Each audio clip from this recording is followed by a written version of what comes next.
যে তোমার পোলা মরে গেছে গা শেভ করতেছে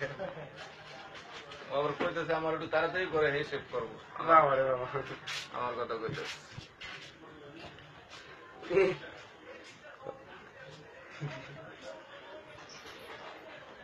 দাঁড়াইলে আবার উঠে যাবে তা নাকি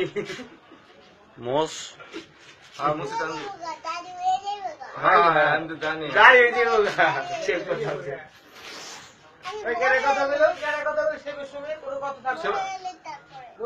হ্যাঁ শেভের সঙ্গে কথা কয় না কাল খেতে যাবো মুখ বন্ধ রাখো আমি তো ফিটকারি লাগবো পানিটা বানাই দাও মুখটাকে তাও সুন্দর গাছ চুল বানাই যাও আর একটু ফিটকারি লাগাই বড় ফিটকারি দাও যিনি মোবাইলে দেখা যাইতেছে এটা ক্রিম বুঝলা ওই যে সে বলে গাল গুল কাটতে কুটে যায় ক্রিম দিয়ে শেভ করতেছে এই যে সে বইয়া গেছে অনুমানে ক্রিম ফিটকারি